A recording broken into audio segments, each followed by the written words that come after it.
The midbrain, or the mesencephalon, is one of the three regions of the brainstem, the others being the pons and the medulla. It is the most superior part of the brainstem and acts as a conduit between the forebrain above and the pons and the cerebellum below. The midbrain is approximately 2 centimeters in length, making it the smallest of the three regions of the brainstem. As it ascends, it travels through the opening in the tentorium cerebelli. The midbrain is made up of two major parts, the paired cerebral peduncles and the tectum. The paired cerebral peduncles are found at the anterior surface of the midbrain, whereas the tectum is found at the posterior, at the back of the midbrain. The paired cerebral peduncles consist of the crura cerebri, or the crus cerebri, and the tegmentum. The crus cerebri and the tegmentum are separated by the substantia nigra.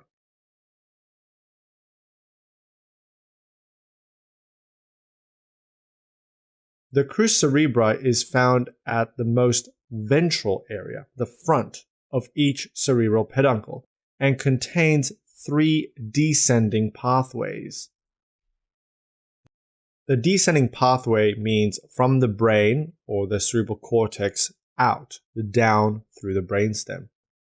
So these are usually motor information. These pathways include the corticospinal pathway, the corticonuclear pathway, and the corticopontine pathways. Collectively, these are called the longitudinal pontine fibers.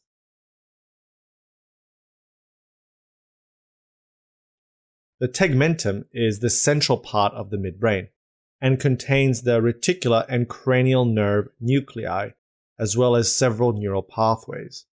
In particular, it contains the oculomotor nerve 3, trochlear nerve, which is cranial nerve number 4, and one of the nuclei of the trigeminal nerve, which is cranial nerve 5. You can also find what's called the red nucleus in this area. The red nucleus receives input from the cerebellum and cerebrum. Important output is via the rubrospinal tract. It is part of the extrapyramidal system and is important for regulating the activity of motor neurons.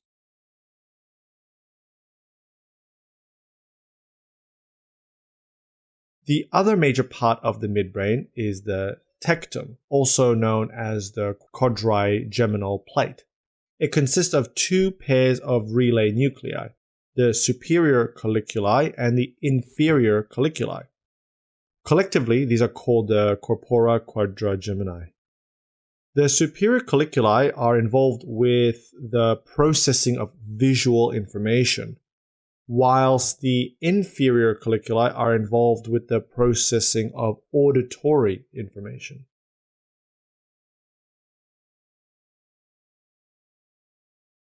Some important tracts, as well as the descending tracts which we mentioned previously, found in the crus cerebri, the most ventral part of the midbrain. The midbrain also provides passage for the ascending pathways, so up through the brainstem, the midbrain, to the brain, basically. And these include the superior cerebellar peduncles, which carries proprioceptive information into the cerebellum. Superior cerebral peduncles also carries information out of the cerebellum into the red nucleus. You also have the medial longitudinal fasciculus and the medial lemniscal tract.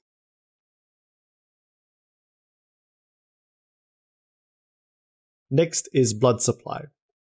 The vascular supply of the midbrain comes from the basilar artery and its branches. The major vessels are the posterior cerebellar artery and its peduncular branches, the superior cerebellar artery, the posterior choroidal artery, and the interpeduncular branches of the basilar artery. So essentially, majority of the blood supply is from the basilar artery and its branches.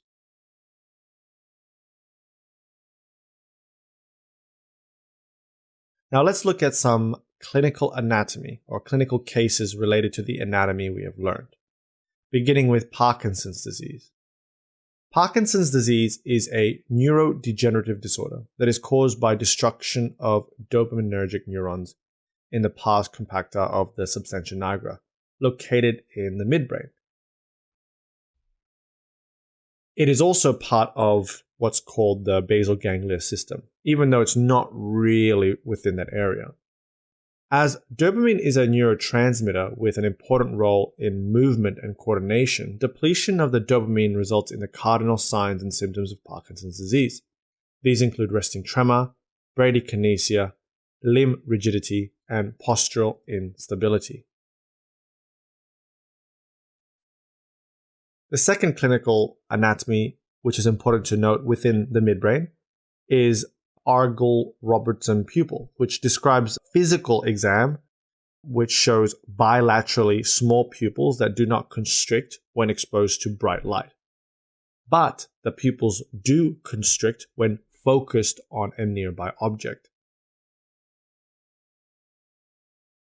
The rostral midbrain, which is located near the Sylvian aqueduct, is thought to be the most likely location of the lesion that causes Argyll-Robertson pupil. Damage to this area would affect the efferent pupillary fibers located on the dorsal aspect of the Edinger-Westphal nucleus, EWN. And essentially, this whole reflex results in no pupils to constrict, so there is no light reflex present. Argyll-Robertson pupil is a highly specific sign of late-stage syphilis. However, other causes include diabetes, midbrain lesions such as tumors, infarction, demyelination, as well as Wernicke's encephalopathy.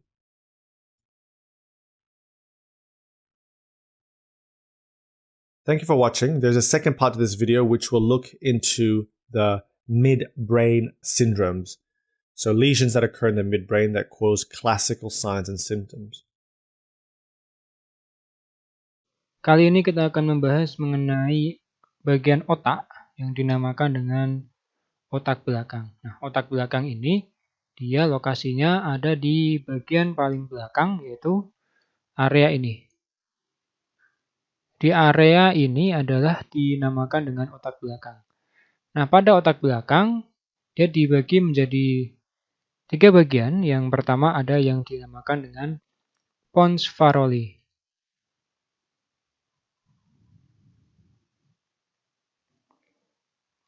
Nah, pons Farolli ini adalah, kalau di Indonesia kan dinamakan sebagai, istilahnya adalah jembatan.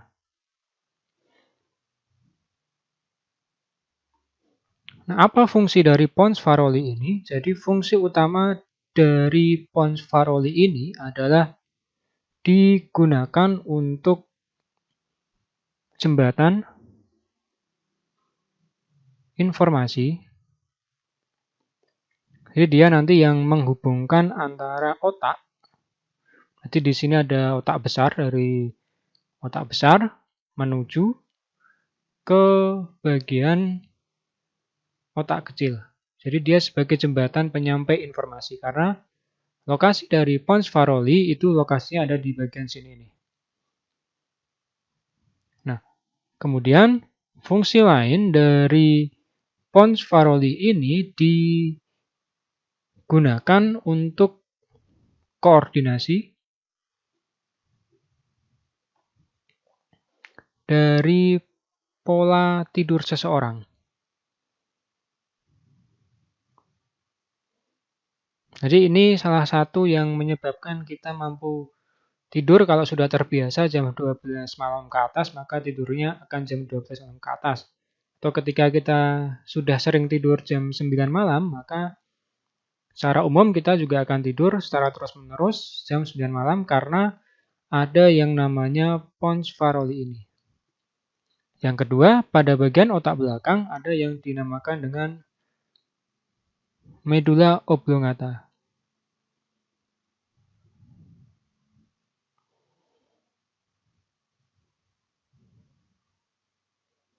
Nah, lokasi dari medula oblongata ini di antara pons Farolli dengan sumsum tulang belakang.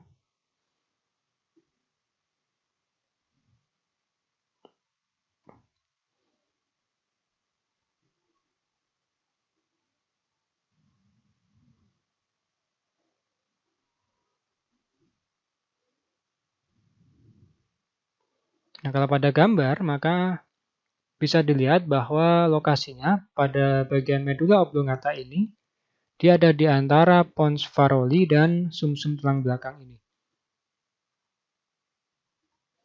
Kemudian, fungsi utamanya dari medula oblongata ini digunakan untuk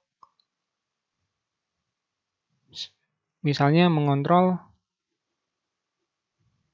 sirkulasi darah. Kemudian juga digunakan untuk mengontrol pada sistem pencernaan. Kemudian juga digunakan untuk mengontrol pada detak jantung.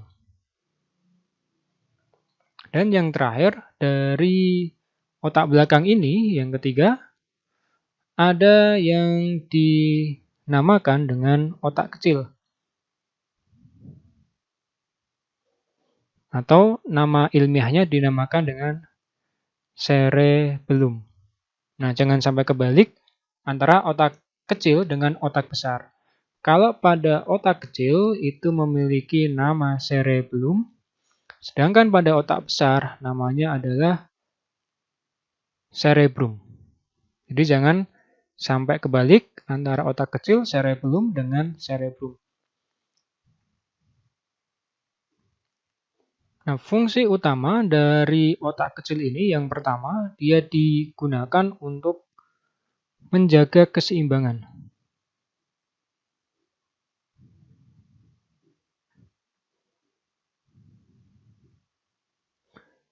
Yang kedua, dia juga digunakan untuk mengatur otot. Dan yang ketiga, pada otak kecil dia digunakan untuk koordinasi gerakan yang sadar.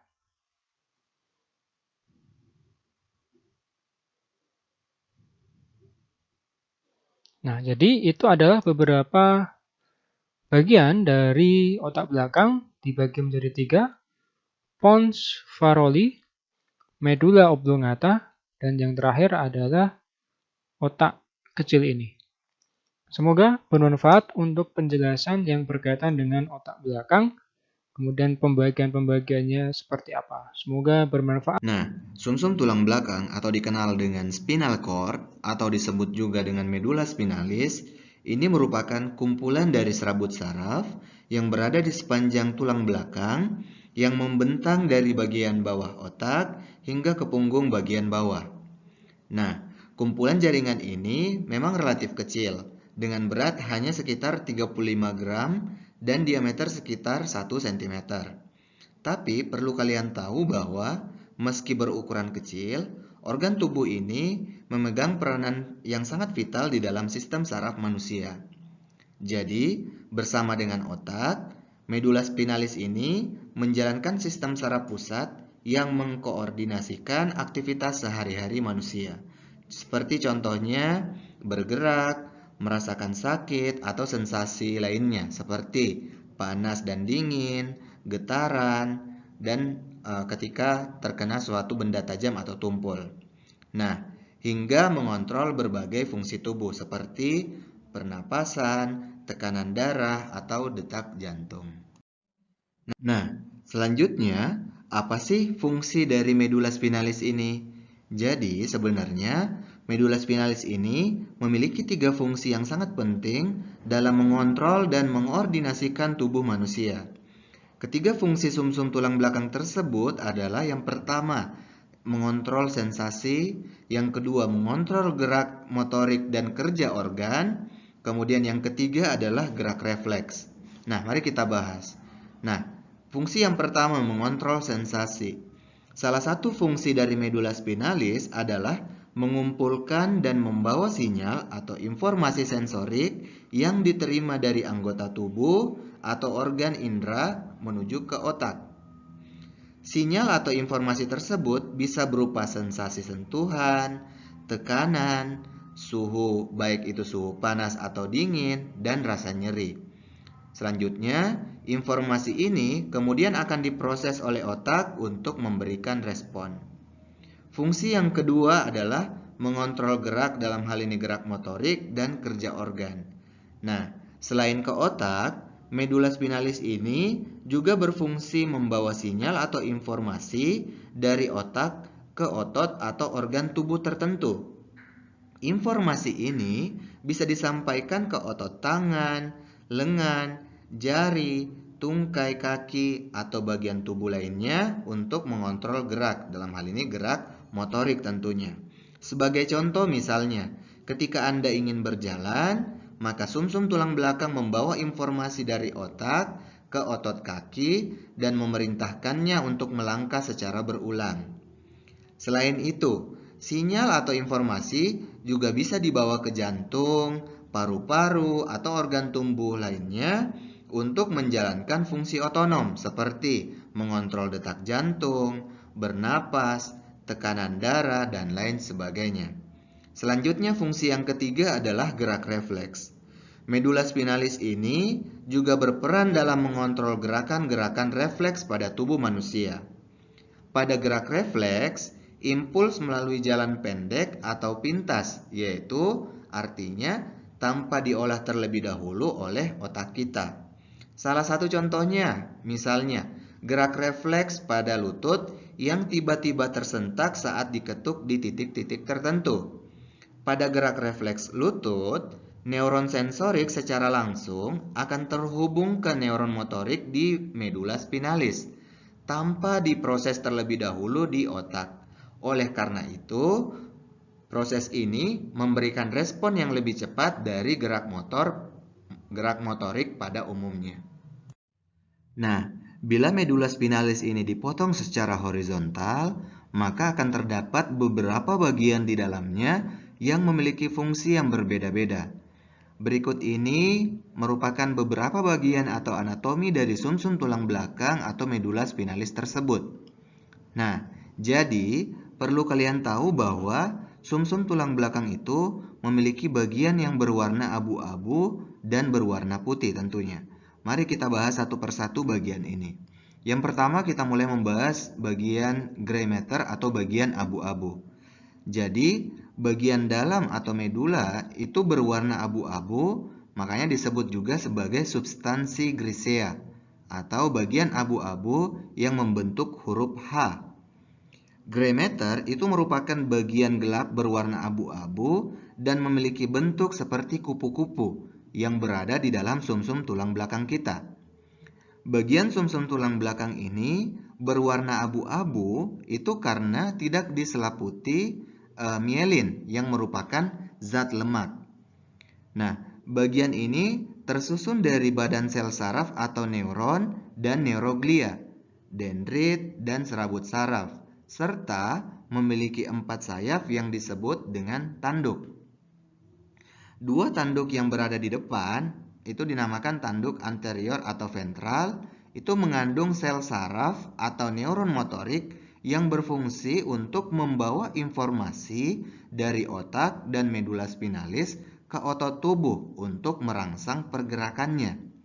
Sementara 2 tanduk yang berada di belakang atau bagian tanduk posterior atau dorsal itu membawa informasi sensorik seperti sentuhan, tekanan, atau rasa sakit dari tubuh kembali ke medula spinalis dan otak. Selain itu, sebenarnya ada pula yang disebut dengan tanduk lateral dan kolom intermediate yang berperan dalam sistem saraf otonom.